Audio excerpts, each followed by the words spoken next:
BPSC previous year PDF paper के अंतर्गत आज का से 55वीं बीपीएससी का पीडीएफ पेपर पीटी प्रश्न पत्र। और इस प्रश्न पत्र के अंतर्गत हम लोग 150 प्रश्नों को देखेंगे। और यह प्रश्न पत्र 2012 में पूछा गया था। 53वीं से लेकर के 55वीं बीपीएससी संयुक्त प्रतियोगिता परीक्षा का पीटी के प्रश्न पत्रों को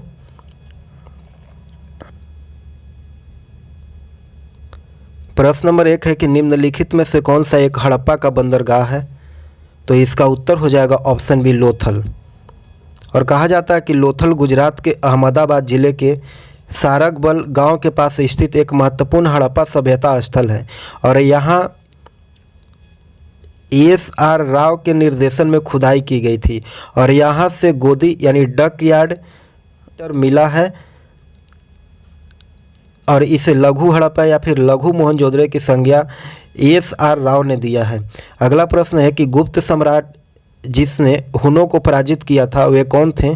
तो इसका उत्तर हो जाएगा स्कंदगुप्त। और कहा जाता है कि स्कंदगुप्त के समय में हुनों ने खुश नेवाज के नेतृत्व में आक्रमण किया, किंतु वे बुरी तरह हरा दिए गए। और हुन आक्रमण की पुष्टि भीतरी स्तंभलेख, जूनागढ़ अभिलेख और चंद्रगोमिन व्याकरण और कथा सरित सागर आदि स्रोतों से मिलती है। अगला प्रश्न है कि कलहन की पुस्तक का नाम क्या है? तो इसका उत्तर हो जाएगा रजत रंजनी। ऑप्शन डी सही उत्तर हो जाएगा। और कहा जाता है कि रजत रंजनी कलहन द्वारा विचरित कश्मीर का इतिहास है। और 8 तरंगों में विभाजित इस पुस्तक में आरंभ से लेकर के 12वीं सदी तक का इतिहास वर्णित है। और अगला प्रश्न है कि किस अभिलेख में रुद्रदामन प्रथम के विभिन्न उपलब्धियों का वर्णन किया गया है? तो इसका उत्तर हो जाएगा ऑप्शन 1 जूनागढ़ अभिलेख में। कहा जाता है कि रुद्रदामन पश्चिमी भारत के शकों का राजा था और उसने महाक्षत्रप की उपाधि धारण की थी। और 150 ईस्वी का उसका जूनागढ़ अभिलेख प्रशस्ति के रूप में मिला है, जिसमें उसकी विजयी व्यक्तित्व तथा कृतित्व का विवरण भी मिलता है। अगला प्रश्न है कि गुलाम वंश के प्रथम शासक कौन था? तो इसका उत्तर हो जाएगा ऑप्शन ए कुतुम्बदी ऐबक। कहा जाता है कि मोहम्मद गोरी के बाद उसके भारतीय साम्राज्य का स्वामी उसका सबसे महत्वपूर्ण। अगला प्रश्न है कि अलाउद्दीन खिलजी के आक्रमण के समय देवगिरी का शासक कौन था? तो इसका उत्तर हो जाएगा ऑप्शन बी। ऑप्शन बी सही उत्तर हो जाएगा रामचंद्र देव। कहा जाता है कि अलाउद्दीन खिलजी ने देवगिरी पर पहला आक्रमण 1294 में किया। और जब वह कड़ा मणिकपुर का सूबेदार था तो सुल्तान बनने के बाद 1306 और 1307 में देवगिरी पर हमला किया। और 1313 में देवगिरी को सल्तनत में मिला लिया। और प्रथम 2 हमले के बाद देवगिरी का शासक रामचंद्र देव था। और 1313 में वहाँ के शासक रामचंद्र देव का पुत्र शंकर देव बना। अगला प्रश्न है कि निम्नलिखित में से किस मुस्लिम शासक ने तीर्थ यात्रा कर समाप्त कर दिया था? तो इसका उत्तर हो जाएगा ऑप्शन डी अकबर ने। कहा जाता है कि मुगल शासक अकबर ने धार्मिक सहिष्णुता का प्रदर्शन करते हुए 1563 में तीर्थ यात्रा कर को हटा दिया। अगला प्रश्न है कि फिरोज तुगलक द्वारा स्थापित दार उल सफ़ा क्या था? दार उल सफ़ा क्या था? तो इसका उत्तर हो जाएगा ऑप्शन बी एक खैराती अस्पताल था। और कहा जाता है कि फिरोज तुगलक ने दार उल सफ़ा नामक एक खैराती अस्पताल खोला, जिसमें रोगियों को औषधि तथा भोजन मुफ्त मिलता था। अगला प्रश्न है कि अस्थायी बंदोबस्त किसके साथ किया गया था? तो इसका उत्तर हो जाएगा ऑप्शन ए जमींदारों के साथ। कहा जाता है कि लॉर्ड कॉर्नवालिस ने बंगाल, बिहार, उड़ीसा तथा पूर्वी उत्तर प्रदेश में 1793 में अस्थायी बंदोबस्त व्यवस्था लागू की थी।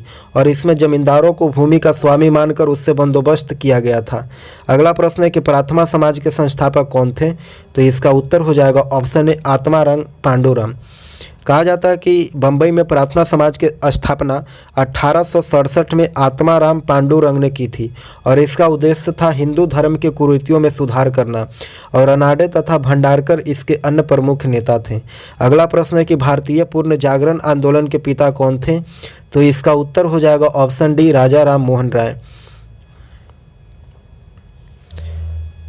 और कहा जाता है कि राजा राम मोहन राय 1774 से लेकर के 1833 को भारतीय पूर्ण जागरण के पिता कहा जाता है उनको।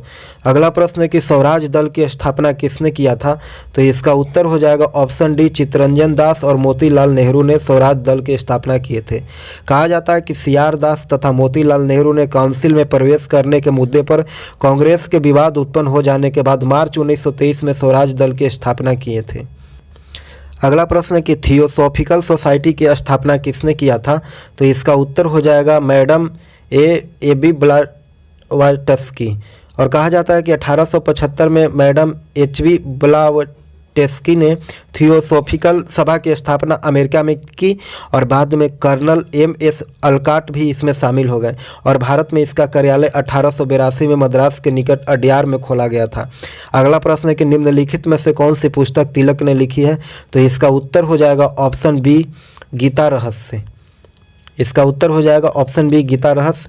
और कहा जाता है तिलक की 2 प्रसिद्ध रचना है, जिसमें पहला है Arctic home of the Aryans और गीता रहस्य, दोनों पुस्तक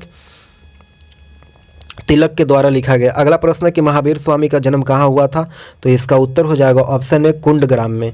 कहा जाता है कि महावीर का जन्म 599 ईसा पूर्व बुद्ध के अनुसार 540 ईसा पूर्व में वैशाली के निकट कुंडग्राम में ज्ञात्रिक कुल के प्रधान सिद्धार्थ के घर हुआ था। अगला प्रश्न है कि महात्मा बुद्ध के महापरिनिर्वाण कहाँ हुआ था? तो इसका उत्तर हो जाएगा कुशीनारा में।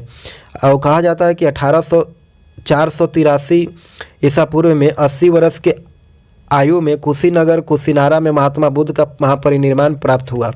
अगला प्रश्न है कि महात्मा बुद्ध ने अपना प्रथम धर्म चक्र परिवर्तन किस स्थान पर दिया था? तो इसका उत्तर हो जाएगा ऑप्शन बी, सारनाथ में। कहा जाता है कि महात्मा बुद्ध ने अपना पहला उपदेश ऋषिपत्नम सारनाथ में 5 ब्राह्मण सन्यासियों को दिया था और इसे धर्म चक्र परिवर्तन कहा जाता है। अगला प्रश्न है कि मगध के प्रारंभिक राजधानी कौन सी थी? तो इसका उत्तर हो जाएगा ऑप्शन सी, राजगिरी गिरिब्रज। अगला प्रश्न है कि अजातशत्रु के वंश का नाम क्या था? तो इसका उत्तर हो जाएगा ऑप्शन बी, हर्यक। कहा जाता है कि बिंबिसार के पुत्र अजातशत्रु 492 से लेकर के 460 ईस्वी मगध के प्रसिद्ध राजा हुए और उसने वैशाली को जीता और उसे कुनिक भी कहा जाता है और यह हर्यक वंश का शासक था। अगला प्रश्न है कि तृतीय बौद्ध सभा किस स्थान पर बुलाई गई थी? तो इसका उत्तर हो जाएगा ऑप्शन डी, पाटलिपुत्र में। कहा जाता है कि तृतीय बौद्ध संगीति अशोक महान के समय पाटलिपुत्र में बुलाई गई थी और जिसकी अध्यक्षता मोगली पुत्र तिस ने की थी और इसमें अभिधम पिटक की रचना किया गया था। अगला प्रश्न है कि कांग्रेस में स्वराज प्रस्ताव वर्ष 1905 में पारित किया था और प्रस्ताव का उद्देश्य क्या था? तो इसका उत्तर हो जाएगा ऑप्शन डी, स्वयं की सरकारें। कहा जाता है कि कांग्रेस इंडियन नेशनल कांग्रेस ने स्वराज प्रस्ताव 1906 कलकत्ता अधिवेशन में पारित किया, जिसका अर्थ था इंग्लैंड का अन्य उपनिवेशों की तरह स्वशासन या फिर स्वराज पाना। अगला प्रश्न है कि प्रांतीय सरकारों का गठन निम्नलिखित में से किस अधिनियम के तहत किया गया था? तो इसका उत्तर हो जाएगा 1935 के अधिनियम के तहत। ऑप्शन ए सही उत्तर हो जाएगा। और कहा जाता है कि 1935 के भारत सरकार अधिनियम के तहत केंद्र में संघीय ढांचा तथा प्रांत में विधानमंडल का प्रावधान दिया गया और चुनाव उपरांत 1 अप्रैल 1937 को प्रांतीय स्वायत्तता लागू कर दी गई। अगला प्रश्न है कि संविधान को 26 जनवरी के दिन लागू करने का निर्णय इसलिए किया गया क्योंकि कांग्रेस ने इस तिथि को 1930 में स्वतंत्रता दिवस के रूप में मनाया था। ऑप्शन ए सही उत्तर हो जाएगा। अगला प्रश्न है कि बिहार में निम्नलिखित के द्वारा विमान सेवाएं उपलब्ध कराई गई थी? तो इसका उत्तर विकल्प गलत है, इसमें उत्तर नहीं दिया गया है। आगे देखेंगे कि स्वराज मेरा जन्मसिद्ध अधिकार है और मैं इसे पा करके रहूँगा, किसने कहा था? तो इसका उत्तर हो जाएगा बाल गंगाधर तिलक, ऑप्शन सी। और अगला प्रश्न है कि मद्रास महाजन सभा की स्थापना कब की गई थी? तो इसका उत्तर ऑप्शन में नहीं दिया गया है। कहा जाता है कि मद्रास महाजन सभा की स्थापना मई 1884 में किया गया था और इसका उद्देश्य था स्थानीय संगठनों के कार्य को समन्वित करना। अगला प्रश्न है कि भारतीय राष्ट्रीय कांग्रेस के प्रथम अधिवेशन में कितने प्रतिनिधियों ने भाग लिया था? तो इसका उत्तर हो जाएगा ऑप्शन सी, 72 प्रतिनिधि ने। कहा जाता है कि भारतीय राष्ट्रीय कांग्रेस की स्थापना दिसंबर 1885 में 72 राजनीतिक कार्यकर्ताओं ने मिलकर के स्थापना में सहयोग ए.ओ. हुम को दिया था।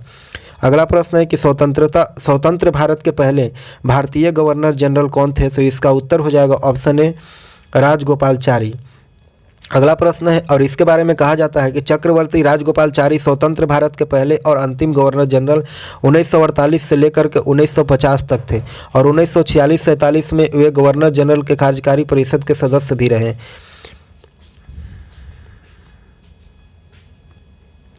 अगला प्रश्न है कि नेशनल काउंसिल ऑफ एजुकेशन की स्थापना कब हुआ था, तो इसका उत्तर हो जाएगा 15 अगस्त 1904 को। कहा जाता है कि राष्ट्रीय शिक्षा परिषद नेशनल काउंसिल ऑफ एजुकेशन की स्थापना मार्च 1904 में की गई थी और जिसका उद्देश्य बंग भंग विरोधी आंदोलन के समय राष्ट्रीय शिक्षा को बढ़ावा देना था। अगला प्रश्न है कि असहयोग आंदोलन शुरू किया गया था, कब किया गया था शुरू, तो 1918 इसका उत्तर हो जाएगा। अगला प्रश्न है कि मॉन्टेग्यू चेम्सफोर्ड का रिपोर्ट क्या है, तो इसका उत्तर हो जाएगा भारत सरकार अधिनियम 1919 का आधार बनी है। ऑप्शन सी सही उत्तर हो जाएगा। कहा जाता है कि भारत सचिव मॉन्टेग्यू तथा वायसराय चेम्सफोर्ड ने 1917 में एक समिति का गठन किया और समिति में विलियम्स ड्यूक, भूपेंद्र नाथ बसु तथा चार्ल्स रॉबर्ट शामिल थे और इस समिति ने सुधारों का मसविदा तैयार किया जिसे जुलाई 1918 में मॉन्टेग्यू चेम्सफोर्ड सुधार नाम से प्रकाशित किया और यही रिपोर्ट 1919 में भारत सरकार अधिनियम के आधार बनी थी। अगला प्रश्न है कि शेर ए पंजाब के नाम से इनमें से कौन मशहूर थे, तो इसका उत्तर हो जाएगा ऑप्शन सी लाला लाजपत राय। लाला लाजपत राय 1865 से लेकर के 1928 तक पंजाब के थे और प्रसिद्ध वकील, पत्रकार, लेखक तथा आर्य समाजी नेता भी थे और साइमन कमीशन के विरोध के दौरान लाहौर में उन पर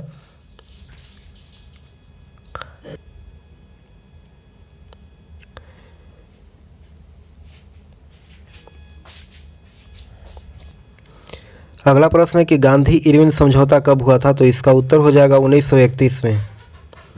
सविनय अवज्ञा आंदोलन के दौरान गांधी जी तथा वायसराय इरविन के बीच 5 मार्च 1931 को समझौता हुआ और वायसराय ने घोषणा की थी कि भारत को डोमिनियन स्टेट्स को प्रदान किया जाएगा और गांधी जी द्वितीय गोलमेज सम्मेलन में भाग लेने से राजी हो गए थे। अगला प्रश्न है कि निम्न में से कौन सा गोलमेज सम्मेलन 1932 में हुआ था, तो इसका उत्तर हो जाएगा ऑप्शन सी तीसरा। कहा जाता है कि भारत के संवैधानिक सुधारों तथा डोमिनियन स्टेट प्रदान करने के विषय पर विमर्श हेतु लंदन में 3 गोलमेज सम्मेलन बुलाए गए और प्रथम सम्मेलन नवंबर 1930 में हुआ और जनवरी 1931 तक चला और दूसरा गोलमेज सम्मेलन सितंबर से लेकर के दिसंबर तक 1931 में हुआ और तीसरा सम्मेलन 1932 में संपन्न हुआ।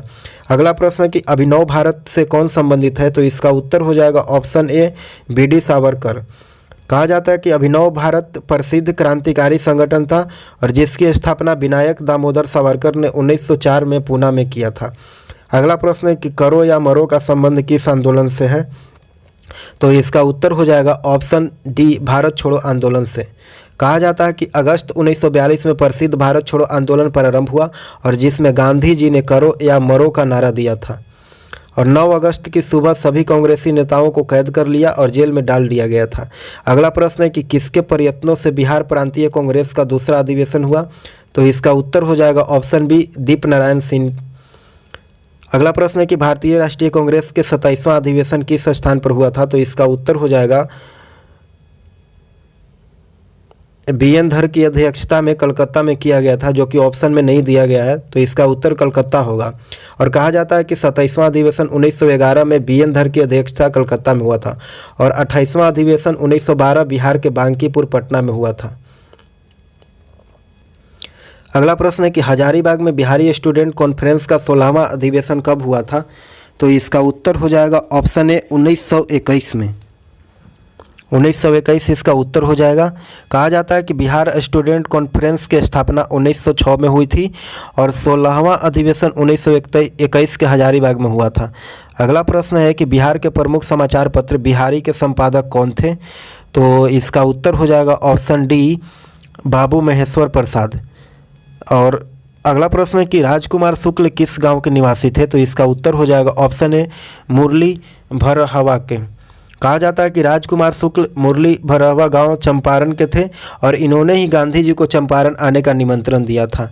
अगला प्रश्न है कि श्री निवार चंद्र दास गुप्ता कौन थे, तो इसका उत्तर हो जाएगा ऑप्शन ए पटना से थे। अगला प्रश्न है कि कुंवर सिंह कहाँ के राजा थे, तो इसका उत्तर हो जाएगा ऑप्शन सी जगदीशपुर के। अगला प्रश्न है कि लॉर्ड लॉर्ड सिन्हा ने 1921 में कहाँ के गवर्नर पद से त्याग पत्र दिया था? तो इसका उत्तर हो जाएगा बिहार और उड़ीसा से। कहा जाता है कि असहयोग आंदोलन के दौरान बिहार उड़ीसा के गवर्नर लॉर्ड सच्चिदानंद सिन्हा ने 1921 में गवर्नर पद से इस्तीफा दे दिया था। अगला प्रश्न है कि निम्न में से कौन सा शहर गंगा नदी के किनारे स्थित नहीं है? तो इसका उत्तर हो जाएगा ऑप्शन ए फतेहपुर शहर। अगला प्रश्न है कि अमृतसर एवं शिमला लगभग एक ही अक्षांश पर स्थित है, परंतु उनकी जलवायु में भिन्नता के कारण क्या है? तो इसका उत्तर हो जाएगा ऑप्शन ए उनकी ऊंचाई में भिन्नता है, इसलिए उनकी जलवायु में भी भिन्नता है। कहा जाता है कि मैदानों और निम्न भूमियों की तुलना में उच्च पर्वत और पहाड़ियाँ ठंडी रहती है और शिमला ऊंचाई पर अवस्थित है, अतः एक ही अक्षांश पर होने के बावजूद अमृतसर से अलग जलवायु पाई जाती है। अगला प्रश्न है कि झारखंड में कोयला की खानें स्थित है, तो कहाँ स्थित है? इसका उत्तर हो जाएगा ऑप्शन ए झरिया में। कहा जाता है कि भारत में 98% कोयला का भंडार गोंडवाना युग का है और झारखंड क्षेत्र में कोयला का प्रमुख खाने झरिया, गिरिडीह, बोकारो तथा करनपुरा में है। अगला प्रश्न है कि क्षेत्रफल के क्रम में भारत के बड़े राज्य कौन से हैं? तो इसका उत्तर हो जाएगा ऑप्शन ए राजस्थान, मध्य प्रदेश और महाराष्ट्र। ऑप्शन ए सही उत्तर हो जाएगा। अगला प्रश्न है कि भारत के अधिकतम गेहूं उत्पादक राज्य कौन है? तो उत्तर प्रदेश इसका उत्तर हो जाएगा ऑप्शन डी। कहा जाता है कि भारत में सबसे अधिक गेहूं उत्पादन करने वाला राज्य उत्तर प्रदेश है और कुल खाद्यान्न गन्ना के उत्पादन में भी उत्तर प्रदेश का स्थान सबसे सर्वोच्च है। अगला प्रश्न है कि भारत के किन राज्यों में गन्ना सबसे ज़्यादा पैदा होता है? तो इसका उत्तर हो जाएगा बिहार एवं उत्तर प्रदेश। ऑप्शन ए सही उत्तर हो जाएगा। अगला प्रश्न है कि निम्न में से किस राज्य में अनुसूचित जाति के लोगों की संख्या सबसे अधिक है? तो इसका उत्तर हो जाएगा ऑप्शन सी उत्तर प्रदेश में। अगला प्रश्न है कि भारतीय कोयला उद्योग के निम्नलिखित समस्याओं पर विचार करें। तो इसका उत्तर हो जाएगा ऑप्शन बी 1, 2, 3, 4, इनमें सभी इसका उत्तर हो जाएगा। एक कहता है कि निम्न कोटि का कोयला एवं कोयला संचरण में बाधा, और दूसरा कहता है कि धुलाई संस्थानों का उपयोग क्षमता में कमी, और तीसरा कहता है कि कोकीन कोयला के आयात पर बढ़ती निर्भरता, और चौथा है कि कार्य संचालन में कीमतों, यानी उपरोक्त में सभी इसका उत्तर हो जाएगा। अगला प्रश्न है कि दुमटी लोम मिट्टी में कौन सा कण मिलता है? तो इसका उत्तर हो जाएगा ऑप्शन डी सभी प्रकार के कण मिलते हैं।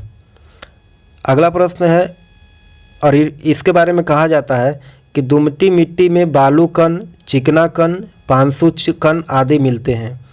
इसका उत्तर हो जाएगा इनमें सभी। अगला प्रश्न है कि पौधे में सबसे अधिक पानी किस मिट्टी में मिलता है? तो इसका उत्तर हो जाएगा लोम मिट्टी में। ऑप्शन डी सही उत्तर हो जाएगा। और चिकनी मिट्टी में रंध्र बड़े ही सूक्ष्म होते हैं और इनमें जल धीमी गति से रिसाव करता है, और बलुई मिट्टी में रंध्र बड़े होते हैं और जल का रिसाव तेज होता है, और दोमट तीनों का मिश्रण होता है, इसलिए पौधे के लिए सबसे अधिक पानी देता है। अगला प्रश्न है कि किस मिट्टी में कोशिका यानी कैपिलरी सबसे अधिक प्रभावशाली होता है? तो इसका उत्तर हो जाएगा लोम मिट्टी में। अगला प्रश्न है कि महाद्वीप अलग कैसे हुए? तो इसका उत्तर हो जाएगा ऑप्शन बी विवर्तनिक क्रिया से। कहा जाता है कि ऐसा विश्वास किया जाता है कि महाद्वीप एक दूसरे से दूर खिसक रहे हैं, और इस विचार का सबसे पहले प्रतिपादन 1921 में अल्फ्रेड वेगनर ने रखा, जिसे महाद्वीपीय विस्थापन का सिद्धांत कहा जाता है।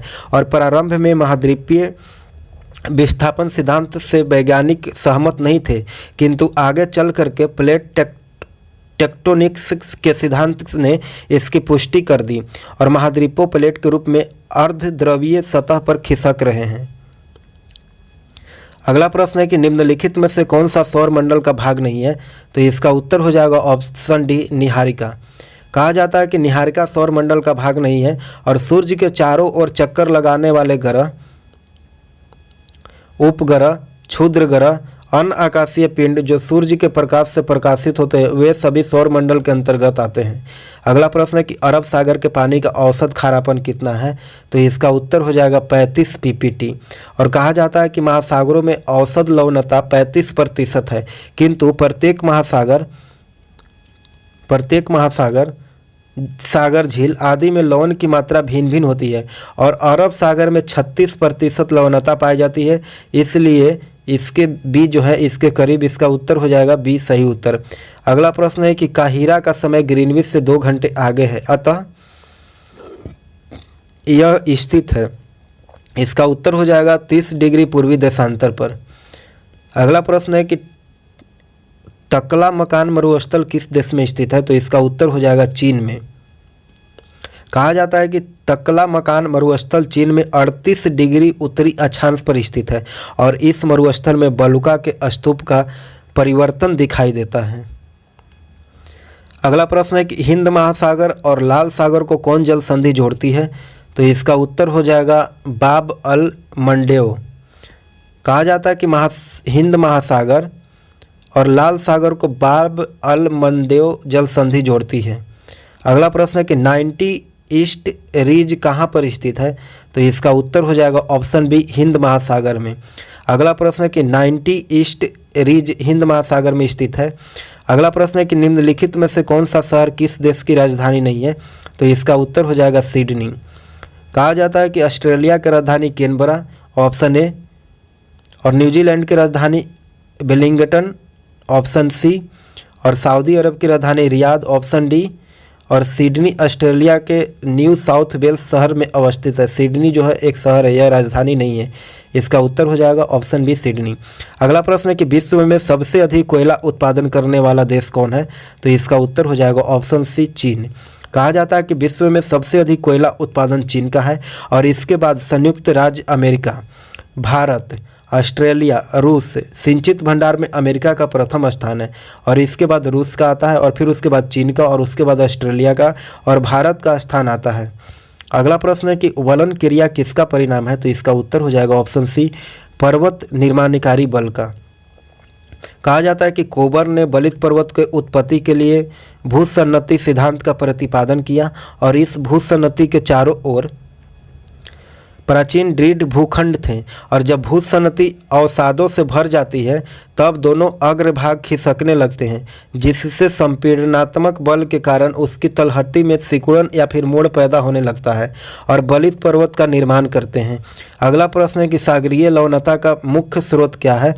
तो इसका उत्तर हो जाएगा ऑप्शन ए नदियाँ।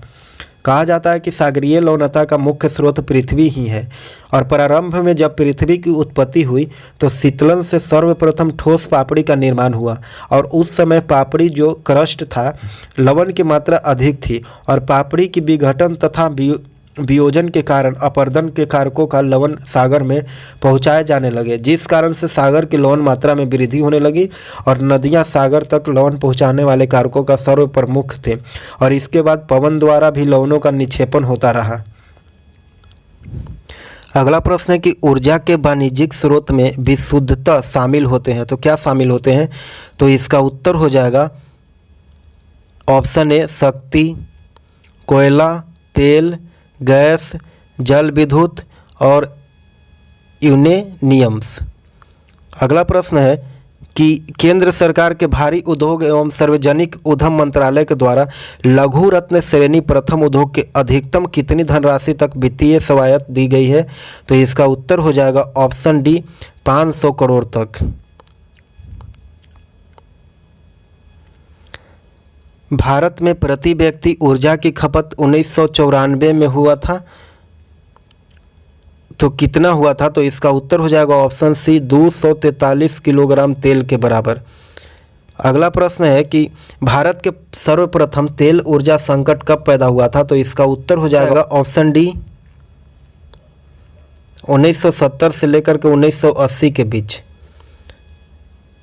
और कहा जाता है कि 1973 में कच्चे तेल की कीमत $2.1 प्रति बैरल से बढ़ करके 1980 में $27.30 प्रति बैरल हो गया था और उस समय उपभोग 240 लाख टन से बढ़ करके 1970-80 में 300 लाख टन हो गया था जिसके कारण 1970-80 के दौरान ऊर्जा संकट का सामना करना पड़ा। अगला प्रश्न है कि भारत में राज्य विद्युत बोर्डों के वित्तीय रुग्णता में निम्नलिखित कारणों पर विचार करें। तो इसका उत्तर हो जाएगा एक, कृषि एवं घरेलू उपभोक्ता के उत्पादन लागत से कम पर बिजली विक्रय, और दूसरा हो जाएगा कि प्रसारण एवं संवितरण हानियाँ काफ़ी ज़्यादा होती है, और तीसरा हो जाएगा कि राज्य विद्युत बोर्डों के लिए वाणिज्यिक स्वायत्तता में, और चौथा हो जाएगा कि राज्य सरकारों ने राज्य विद्युत बोर्डों के माध्यम से सामाजिक परिधान नीतियों को क्रियान्वित किया था? इसका सही उत्तर हो जाएगा ऑप्शन सी 1, 2, 3, 4 सभी इसका उत्तर। अगला प्रश्न है कि भारत में किस तरह का अर्थव्यवस्था है? तो इसका उत्तर हो जाएगा ऑप्शन सी मिश्रित अर्थव्यवस्था है। कहा जाता है कि भारतीय अर्थव्यवस्था मिश्रित अर्थव्यवस्था के नाम से जानी जाती है और भारतीय अर्थव्यवस्था में सार्वजनिक क्षेत्र के साथ साथ निजी क्षेत्र के सह-अस्तित्व की महत्ता प्रदान की गई और यही कारण है कि भारतीय अर्थव्यवस्था को मिश्रित अर्थव्यवस्था की संज्ञा दी गई है। अगला प्रश्न है कि चल योजना के बारे में निम्नलिखित पर विचार करें। इसका उत्तर हो जाएगा ऑप्शन 1 चालू वर्ष के लिए एक योजना जिसमें वार्षिक बजट शामिल होता है और तीसरा कि वह अर्थव्यवस्था की आवश्यकता अनुसार प्रति वर्ष संशोधित होती है। अगला प्रश्न है कि अगला प्रश्न है कि भारत में योजना आयोग की स्थापना किस वर्ष हुआ था? तो इसका उत्तर हो जाएगा 1950 में। कहा जाता है कि भारत में योजना आयोग का गठन 1950 में हुआ था और यह एक सहकारी संस्था है जिसका अध्यक्ष प्रधानमंत्री होता है और प्रथम अध्यक्ष पंडित जवाहरलाल नेहरू थे। अगला प्रश्न है कि किन राज्य सरकारों ने 2010 तक स्थानीय निकायों में महिलाओं का आरक्षण 50% कर दिया था? तो इसका उत्तर हो जाएगा ऑप्शन बी बिहार, मध्य प्रदेश, हिमाचल प्रदेश। अगला प्रश्न है कि निम्न में से कौन सा मानव अधिकार भारतीय संविधान के अंतर्गत मौलिक अधिकार भी है? तो इसका उत्तर हो जाएगा ऑप्शन सी शिक्षा का अधिकार। कहा जाता है कि संविधान के 86वां संशोधन अधिनियम 2002 के द्वारा अनुच्छेद 21 का के अंतः स्थापित करके एक नया मूल अधिकार बनाया गया और इसके द्वारा राज्य को यह कर्तव्य सौंपा गया है कि 6 से 14 वर्ष तक के आयु के सभी बच्चों को निःशुल्क और अनिवार्य शिक्षा प्रदान करेगी और शिक्षा समवर्ती सूची का विषय है, इसलिए राज्य और संघ दोनों ही विधि बना सकता है। अगला प्रश्न है कि भारतीय संविधान में संशोधन करके शिक्षा का अधिकार कब जोड़ा गया? इसका उत्तर हो जाएगा ऑप्शन ए 1 अप्रैल 2010 को।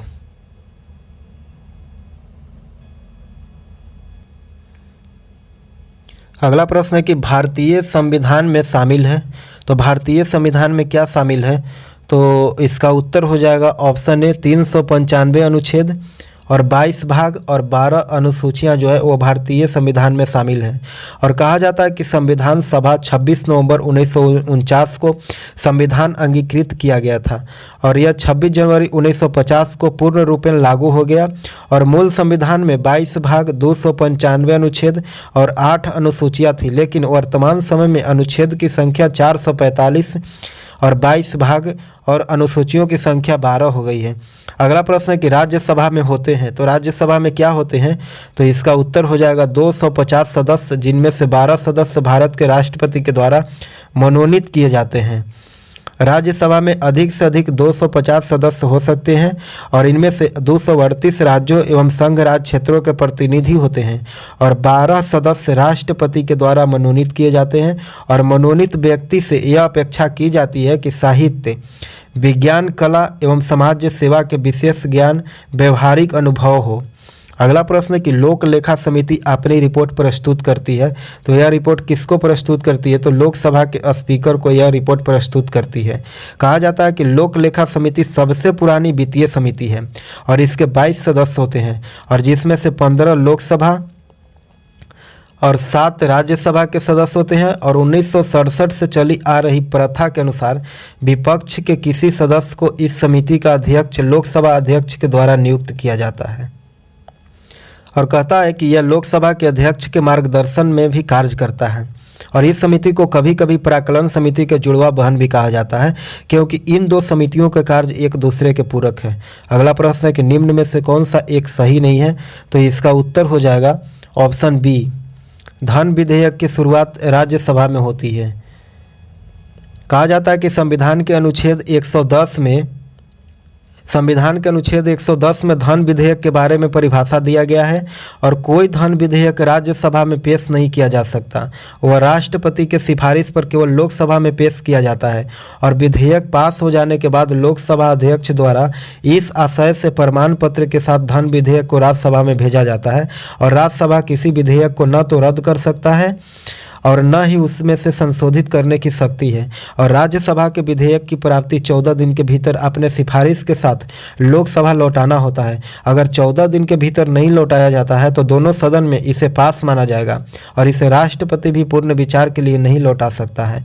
अगला प्रश्न है कि भारतीय संविधान के द्वारा प्रदत्त निम्न में से कौन सा अधिकार गैर नागरिकों को भी उपलब्ध है? तो इसका उत्तर हो जाएगा ऑप्शन ए, संवैधानिक निराकरण का अधिकार।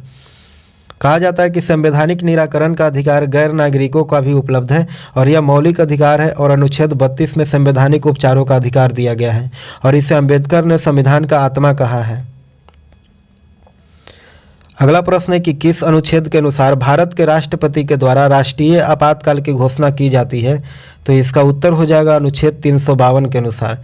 कहा जाता है कि संविधान में 3 प्रकार के आपात की परिकल्पना की गई है, जिसमें पहला है युद्ध या फिर बाह्य आक्रमण सशस्त्र विद्रोह, और दूसरा है राज्यों में संवैधानिक तंत्र के विफल हो जाने की दशा से उत्पन्न परिस्थिति को राष्ट्रपति शासन की संज्ञा दी गई है, जो अनुच्छेद 356 में वर्णित है, और तीसरा है ऐसी परिस्थिति जिसमें भारत के वित्तीय अस्थायित्व संकट में हो, अनुच्छेद 360 में वित्तीय आपात का उल्लेख किया गया है। अगला प्रश्न है कि निम्नलिखित कथनों में से कौन सा एक सही नहीं है? तो इसका उत्तर हो जाएगा ऑप्शन डी कि सर्वोच्च न्यायालय कोर्ट मार्शल के साथ अन्य किसी भी उच्च न्यायालय या फिर अदालतों की सुनवाई कर सकता है। अगला प्रश्न है कि राज्य सरकारों के संवैधानिक प्रमुख कौन होता है? तो इसका उत्तर हो जाएगा ऑप्शन बी, राज्यपाल। कहा जाता है कि राज्य की कार्यपालिका शक्ति राज्यपाल में निहित होती है और वह उसका प्रयोग स्वयं में उसके अधीनस्थ कार्यकारियों के माध्यम से करता है। वह मंत्रिपरिषद के सलाह पर कार्य करता है, किंतु 163 अनुच्छेद के अनुसार राज्यपाल को कुछ परिस्थितियों में स्वविवेक का भी अधिकार प्राप्त होता है। अगला प्रश्न है कि सीडीपी एवं एनईएस के पुनर्गठन के लिए 1957 में एनडीसी के द्वारा स्थापित समिति का नाम बताइए, जिसने ग्रामीण स्थानीय सरकार के त्रिस्तरीय प्रणाली का सुझाव दिया था। तो इसका उत्तर हो जाएगा ऑप्शन ए, बलवंत राय मेहता समिति। कहा जाता है कि सामुदायिक विकास कार्यक्रम सीडीपी तथा एनईएस के पुनर्गठन हेतु एनडीसी ने 1957 में बलवंत राय मेहता समिति का गठन किया था और जिसने त्रिस्तरीय पंचायती राज प्रणाली का प्रतिवेदन दिया था। अगला प्रश्न है कि अशोक मेहता समिति ने निम्नलिखित की सिफारिश दी थी। तो इसका उत्तर हो जाएगा ऑप्शन बी, पंचायती राज के द्विस्तरीय सरकार। कहा जाता है कि जनता पार्टी के सत्ता में आने के बाद 12 दिसंबर 1977 को मंत्रिमंडल सचिवालय ने पंचायती राज संस्थाओं के कार्य प्रणाली की अध्ययन करने के लिए एक उच्च स्तरीय समिति नियुक्त की, जिसके अध्यक्ष अशोक मेहता बने और इसने पंचायत का नया मॉडल प्रस्तुत किया, जो द्विस्तरीय जिला परिषद तथा मंडल पंचायत, किंतु इसकी सिफारिशें को स्वीकार नहीं किया गया। अगला प्रश्न है कि डुरंड कप किस खेल से संबंधित है? तो इसका उत्तर हो जाएगा ऑप्शन ए, फुटबॉल से। डुरंड कप फुटबॉल खेल से संबंधित है और इस टूर्नामेंट की शुरुआत 1888 में हुआ था और भारत का प्राचीनतम फुटबॉल टूर्नामेंट भी है डुरंड कप। अगला प्रश्न है कि निम्नलिखित नवंबर की राजधानी ट्रेनों में से कौन सी एक अधिकतम दूरी तय करती है? तो इसका उत्तर हो जाएगा 12,431 त्रिवेंद्रम सेंट्रल ट्रेन। अगला प्रश्न है कि अंतर्राष्ट्रीय न्यायालय का मुख्यालय कहाँ है? तो इसका उत्तर हो जाएगा ऑप्शन ए, हेग। अंतर्राष्ट्रीय न्यायालय के मुख्यालय नीदरलैंड के हेग शहर में स्थित है और यह संयुक्त राष्ट्र संघ के प्रमुख कानूनी संस्था है और इसमें कुल 15 न्यायाधीश होते हैं जो आम सभा तथा सुरक्षा परिषद के द्वारा अलग अलग चुने जाते हैं और इनका कार्यकाल 9 वर्ष का होता है और 15 न्यायाधीशों में से 5 न्यायाधीश सुरक्षा परिषद के अस्थायी देशों के होते हैं। अगला प्रश्न है कि कौन सा दिन डायबिटीज दिवस के रूप में मनाया जाता है? तो इसका उत्तर हो जाएगा ऑप्शन डी, 14 नवंबर को डायबिटीज दिवस के रूप में मनाया जाता है। अगला प्रश्न है कि जूलिया गिलार्ड 2010 में किस देश के प्रथम महिला प्रधानमंत्री बनी? तो यह 2012 के करंट अफेयर है, तो इसका उत्तर हो जाएगा ऑप्शन ए, ऑस्ट्रेलिया का। अगला प्रश्न है कि अंटार्कटिका में भारत के तृतीय शोध केंद्र का नाम क्या है? तो इसका उत्तर हो जाएगा ऑप्शन ए, भारती। अंटार्कटिका में भारत के तृतीय शोध केंद्र का नाम भारती रखा गया है और भारत के प्रथम अस्थायी वैज्ञानिक केंद्र का नाम दक्षिणी गंगोत्री तथा द्वितीय अस्थायी वैज्ञानिक केंद्र का नाम मैत्री है और भारत का प्रथम अस्थायी वैज्ञानिक केंद्र का नाम गंगोत्री अब उपयोग के योग्य नहीं रहा। दूसरा केंद्र मैत्री अब कार्यशील अवस्था में है। अगला प्रश्न है कि राष्ट्रीय सुरक्षा समिति के प्रधान कौन होता है? तो इसका उत्तर हो जाएगा ऑप्शन बी, प्रधानमंत्री। अगला प्रश्न है कि कुरियर सेवा से प्रतिस्पर्धा के लिए भारतीय डाक विभाग ने द्रुत डाक सेवा का आरंभ किया। तो इसका उत्तर हो जाएगा 1986 में। कहा जाता है कि कुरियर सेवा यानी कुरियर सर्विस से प्रतिस्पर्धा के लिए भारतीय डाक विभाग ने द्रुत डाक सेवा यानी स्पीड पोस्ट सर्विस का आरंभ 1986 ईस्वी में किया था। अगला प्रश्न है कि भारतवर्ष में सर्वप्रथम दूरभाष का प्रादुर्भाव किस वर्ष हुआ था? तो इसका उत्तर हो जाएगा ऑप्शन सी, 1851 में। अगला है कि पौधे जो नमक युक्त मिट्टी में उगते हैं क्या कहलाते हैं? तो इसका उत्तर हो जाएगा हाइलोफाइट कहलाता है। ऑप्शन सी सही उत्तर हो जाएगा। कहा जाता है कि मरुस्थलीय क्षेत्र में पाए जाने वाले पौधों को जीरोफाइट कहते हैं और जल में पाए जाने वाले पौधों को हाइड्रोफाइट कहते हैं और नमक में पाए जाने वाले पौधे को हाइलोफाइट कहते हैं। अगला है कि पर्यावरण किससे बनता है? तो इसका उत्तर हो जाएगा ऑप्शन ए, जैविक घटकों से, ऑप्शन बी, भू आकृति घटकों से, ऑप्शन सी, अजैविक घटकों से और इनमें से सभी इसका उत्तर हो जाएगा ऑप्शन डी।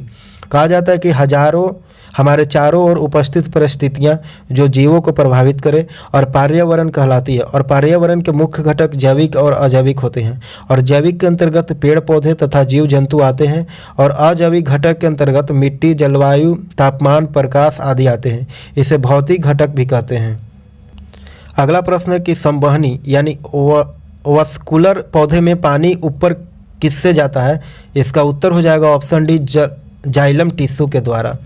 जाइलम एक जटिल ऊतक है और इसके द्वारा पेड़ पौधे जल के खनिज ऊपर ले जाते हैं और यह जल एवं खनिज संवाहक ऊतक कहलाता है और फ्लोएम टिश्यू पोषक तत्व को पौधे के सभी भागों में पहुंचाता है। अगला प्रश्न है कि पौधे का कौन सा भाग फूल बनने में उद्दीपन ग्रहण करता है? तो इसका उत्तर हो जाएगा ऑप्शन सी, पर्ण। कहा जाता है कि पौधे के पुष्प का उद्दीपन प्रकाशग्राही वर्णक फाइटोक्रोम के द्वारा ग्रहण किया जाता है और यह वर्णक पर्ण में पाया जाता है और पुष्प एक डंठल द्वारा तनने में संबंध होता है और इस डंठल को वृत्त या फिर पेंडी सेल कहते हैं। अगला प्रश्न है कि सहज प्रणाली का प्रवर्धन निम्नलिखित में से कौन सा है? तो इसका उत्तर हो जाएगा ऑप्शन सी, प्रणाली का स्वपोषी क्रिया। कहा जाता है कि सहज प्रणाली का परिवर्धन स्वपोषण क्रिया जो प्रकाश संश्लेषण के द्वारा अपना भोजन बनाती है। अगला प्रश्न है कि जेनेटिक्स से निम्न में से किसका अध्ययन है? तो इसका उत्तर हो जाएगा ऑप्शन डी, आनुवांशिक और विचलन का। आनुवांशिकता और विविधता का अध्ययन ही आनुवांशिकी कहलाता है और आनुवांशिकता को ग्रेगर मेंडल ने सबसे पहले बताया था। अगला प्रश्न है कि मेंडल का आनुवांशिकता का सिद्धांत किस पर आधारित है? तो इसका उत्तर हो जाएगा ऑप्शन सी, लैंगिक जनन पर। अगला प्रश्न है कि भ्रूण किसमें मिलता है? तो इसका उत्तर हो जाएगा ऑप्शन सी, बीज में। कहा जाता है कि अधिकांश पौधे उभयलिंगी होते हैं। नर व मादा जननांग एक ही पौधे में होते हैं और पादपों का जनन भाग पुष्प होता है और एक पुष्प में पुंकेसर एवं अंडप जनन भाग होते हैं और अंडप के 3 भाग होते हैं, अंडाशय, नीचे वाला फूला भाग और ऊपर चपटा भाग वर्तिकाग्र तथा नीचे वाला भाग मध्य भाग जो था वो वर्तिका कहलाता है और अंडाशय में बीजांड होते हैं और बीजांड में अंड और इस प्रकार के भ्रूण बीज बनता है। अगला प्रश्न है कि प्रकाश संश्लेषण होता है? तो इसका उत्तर हो जाएगा ऑप्शन सी, क्लोरोप्लास्ट में। अगला प्रश्न है कि लैंगिक जनन से आनुवांशिकता विचरण कैसे होते हैं? तो उपयुक्त में सभी इसका उत्तर हो जाएगा। पहला कहता है कि जीन के सम्मिश्रण यानी ब्लेडिंग से और दूसरा क्रोमोजोम में बदलाव से और तीसरा जीन के मिश्रण या संकरलिंग से। उपरोक्त में सभी इसका उत्तर हो जाएगा।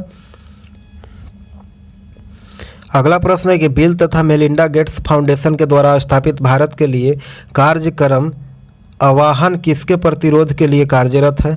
तो इसका उत्तर हो जाएगा ऑप्शन सी सही उत्तर हो जाएगा, HIV एड्स के लिए। अगला प्रश्न है कि खनिज मिनरल क्या है? तो इसका उत्तर हो जाएगा ऑप्शन बी, अकार्बनिक ठोस। अगला प्रश्न है कि एक ही प्रकार के परमाणु निम्न में से किसमें मिलता है? तो इसका उत्तर हो जाएगा ऑप्शन सी, प्राकृतिक तत्व में। कहा जाता है कि तत्व पदार्थ का वह शुद्ध और सरलतम रूप है जो किसी भी भौतिक या फिर रासायनिक विधि के द्वारा 2 या फिर 2 से अधिक सरल तत्वों के द्वारा विभाजित द्रव्यों में विभाजित किया जा सकता है। अगला प्रश्न है कि खाने का नमक NaCl किससे बनता है? तो इसका उत्तर हो जाएगा ऑप्शन बी, मजबूत अम्ल और मजबूत क्षार से। कहा जाता है कि प्रबल अम्ल तथा प्रबल भस्म अगला प्रश्न है कि सौर विकिरण निम्न में से किस परास में दिखता है, तो इसका उत्तर हो जाएगा ऑप्शन बी 400 से लेकर के 700 nm के बीच। अगला प्रश्न है कि शांति और समझौते के लिए वर्ष 2009 का महात्मा गांधी अंतर्राष्ट्रीय शांति पुरस्कार के विजेता इनमें से कौन थे, तो इसका उत्तर हो जाएगा ऑप्शन बी आंग सान सू की। अगला प्रश्न है कि 2011 के जनगणना में फोटो उंगली के निशान और आँख के पुतली के प्रति चित्रण के लिए किसी व्यक्ति के न्यूनतम आयु कितना होता है, तो इसका उत्तर हो जाएगा ऑप्शन बी 15 वर्ष। अगला प्रश्न है कि केंद्रीय मंत्रिमंडल के द्वारा अगस्त 2010 में किन 6 राज्यों में अखिल भारतीय आयुर्विज्ञान संस्थान एम्स के समकक्ष संस्थान बनाने का निर्णय लिया गया है, तो इसका उत्तर हो जाएगा ऑप्शन ए बिहार, छत्तीसगढ़, मध्य प्रदेश, उड़ीसा और राजस्थान और उत्तराखंड में। अगला प्रश्न है कि अगस्त 2010 को नेशनल इलेक्शन वॉच द्वारा किस राजनीतिक दल को सबसे अधिक धनी बताया गया है, तो इसका उत्तर हो जाएगा ऑप्शन डी कांग्रेस को। अगला प्रश्न है कि 2005 के निर्वाचन की तुलना में बिहार विधानसभा निर्वाचन 2010 में कौन से निर्दलीय उपलब्धि सही है, तो इसका उत्तर हो जाएगा ऑप्शन सी सही उत्तर। अगला प्रश्न है कि हाल ही में पानी के अंदर हुई एक बैठक ने दुनिया भर के ध्यान आकर्षित किया और यह बैठक किनके द्वारा की गई थी, तो इसका उत्तर हो जाएगा ऑप्शन डी कि एक देश के मंत्रिमंडल के द्वारा जो समुद्री के जल स्तर में वृद्धि के किसी देश के लिए विपदा बताना चाह रहे थे। कहा जाता है कि मालदीव के मंत्रिमंडल द्वारा हाल ही में पानी के अंदर हुई एक बैठक ने दुनिया भर का ध्यान अपनी ओर उत्कृष्ट किया और यह बैठक समुद्र के जल स्तर में निरंतर हो रही वृद्धि के कारण भविष्य में आने वाले विपदा के प्रति विश्व समुदाय का ध्यान उत्कृष्ट करने का उद्देश्य से आयोजित किया गया था। अगला प्रश्न है कि प्रसिद्ध पत्रिका न्यूज वीक के द्वारा 2010 में विश्व के सर्वश्रेष्ठ देशों की सूची में फिनलैंड प्रथम स्थान पर, भारत का क्रम कैवा है, तो इसका उत्तर हो जाएगा ऑप्शन डी 78। अगला है कि दुनिया के विश्वविद्यालय के अकादमिक क्रम 2010 के प्रथम स्थान किस विश्वविद्यालय का था, तो इसका उत्तर हो जाएगा ऑप्शन सी हार्वर्ड विश्वविद्यालय यूएसए का। अगला प्रश्न है कि किस देश के संसद ने 14 सितंबर 2010 को कानून बना करके बुर्का को प्रतिबंधित कर दिया, तो इसका उत्तर हो जाएगा ऑप्शन बी फ्रांस ने। अगला प्रश्न है कि श्री अर्जुन मुंडा ने 11 सितंबर 2010 को झारखंड के मुख्यमंत्री के रूप में शपथ ली और 81 सदस्यीय विधानसभा के कितने विधायकों ने उन्हें समर्थन दिया, तो इसका उत्तर हो जाएगा ऑप्शन बी 45 विधायकों ने। अगला प्रश्न है कि श्री पीके थॉमस जो कि 7 सितंबर 2010 को केंद्रीय सतर्कता आयुक्त नियुक्त किए गए थे, भारतीय प्रशासनिक सेवा के किस राज्य के संगठन के अधिकारी थे, इसका उत्तर हो जाएगा ऑप्शन सी केरल के। अगला प्रश्न है कि 16वें एशियाई खेल 2010 में भारत की उपलब्धियों में सुमेलित कीजिए, तो इसका उत्तर हो जाएगा क्रम जो है 6ठा आया था और स्वर्ण 14 गो, रजत 17 गो और कांस्य 33 गो। अगला प्रश्न है कि विज्ञान के क्षेत्र में प्रतिष्ठित शांति स्वरूप भटनागर पुरस्कार 2010 पाने वाली प्रथम भारतीय महिला सुश्री सुभा तोले किस संस्था से जुड़ी हुई है, इसका उत्तर हो जाएगा option A Tata institute of fundamental research Mumbai. अगला प्रश्न है कि किस भारतीय को विश्व राजनेता सम्मान 2010 से सम्मानित किया गया, इसका उत्तर हो जाएगा option C doctor Manmohan Singh को। अगला प्रश्न है कि राष्ट्रमंडल खेल 2010 में भारत ने कुल 101 पदक जीते और इनमें से टीम खेल महिला और पुरुषों के क्रम कितने पदक मिले थे, तो इसका उत्तर हो जाएगा ऑप्शन डी 13,664। अगला प्रश्न है कि 2001 की जनगणना के अनुसार बिहार राज्य के कुल जनसंख्या कितना था, इसका उत्तर हो जाएगा ऑप्शन ए 8,29,98,509। 2001 के जनगणना के अनुसार बिहार की जनसंख्या 8,29,00,000 जो भारत के कुल आबादी का 8.7% है। अगला प्रश्न है कि पूर्व मध्य रेलवे क्षेत्र का मुख्यालय कहाँ स्थित है, तो इसका उत्तर हो जाएगा ऑप्शन बी हाजीपुर में। अगला प्रश्न है कि बिहार के उद्योग का कमिश्नर दफ्तर कहाँ स्थित है, तो इसका उत्तर हो जाएगा ऑप्शन ए पटना में। अगला है कि उत्तर बिहार किसके लिए प्रसिद्ध है, तो इसका उत्तर हो जाएगा बाढ़ के लिए। कहा जाता है कि उत्तरी बिहार में बहुत सारी नदियां हैं जो नेपाल से निकलती है और उत्तर से आकर के गंगा में मिलती है, और जिसके कारण हाल के वर्षों में बहुत बाढ़ आती है। अगला प्रश्न है कि बिहार में यद्यपि जमींदारी सैद्धांतिक रूप से 1952 में हटा दी गई थी, तथापि भू नियंत्रण का सामाजिक आधार निम्नलिखित हाथों में रह गया था, तो इसका उत्तर हो जाएगा प्रधान जाति के हिंदू के हाथों में रह गया था। अगला प्रश्न है कि बिहार राज्य विभाजन पूर्व में कितने औद्योगिक क्षेत्र विकास प्राधिकरण थे, तो इसका उत्तर हो जाएगा ऑप्शन ए 6। इसका उत्तर ऑप्शन ए हो जाएगा 6, यथा आदित्यपुर, बोकारो, पटना, रांची, दरभंगा और मुजफ्फरपुर। इसका उत्तर ऑप्शन ए हो जाएगा। अगला प्रश्न है कि निम्नलिखित में से कौन सा शहर राष्ट्रीय राजमार्ग 2 NH2 पर स्थित नहीं है, तो इसका उत्तर हो जाएगा पटना, ऑप्शन डी। अगला प्रश्न है कि पटना अंतर्राष्ट्रीय हवाई अड्डा निम्नलिखित में से सीधे जुड़ा हुआ है, तो किससे जुड़ा हुआ है, तो काठमांडू नेपाल, नई दिल्ली कोलकाता और मुंबई लखनऊ वाराणसी रांची से जुड़ा हुआ है। अगला प्रश्न है कि योजना आयोग ने 1993-94 में बिहार के लिए गरीब रेखा से नीचे BPL का निम्नलिखित प्रतिशत प्राकलित किया था, तो इसका उत्तर हो जाएगा ऑप्शन ए 55%। अगला प्रश्न है कि बिहार के उस योजना का नाम बताइए जो निर्यातोन्मुख इकाइयों की स्थापना के लिए अपेक्षित उच्च स्तरीय और संरचनात्मक सुविधाओं के निर्माण पर ध्यान देती है। इसका उत्तर हो जाएगा option A integrated infrastructure development IID, option A सही उत्तर हो जाएगा। अगला प्रश्न है कि 2G स्पेक्ट्रम में अक्षर G किसके लिए प्रयुक्त है, तो इसका उत्तर हो जाएगा जनरेशन के लिए। अगला प्रश्न है कि टिस्को संयंत्र किसके नज़दीक स्थित है, तो इसका उत्तर हो जाएगा ऑप्शन डी टाटा नगर के। अगला है कि संचार एवं सूचना प्रौद्योगिकी के पूर्व केंद्रीय मंत्री ए राजा किस दल से जुड़े हुए हैं, तो इसका उत्तर हो जाएगा ऑप्शन डी DMK। अगला है कि कांग्रेस ने स्वराज प्रस्ताव 1905 में पारित किया था और प्रस्ताव का उद्देश्य क्या था, तो इसका उत्तर हो जाएगा ऑप्शन डी स्वयं की सरकार। इस वीडियो के अंतर्गत हम लोग अभी तक जितने भी BPSC का प्रीवियस ईयर एग्ज़ाम हुआ है उसका PDF पेपर को एनालिसिस कर रहे थे, और आज से हम लोग 40वीं BPSC से लेकर के 65वीं BPSC तक के प्रीवियस ईयर पेपर को देखेंगे, जो लगभग 1966 से लेकर के 2019 तक का एक PDF पेपर का संग्रह है।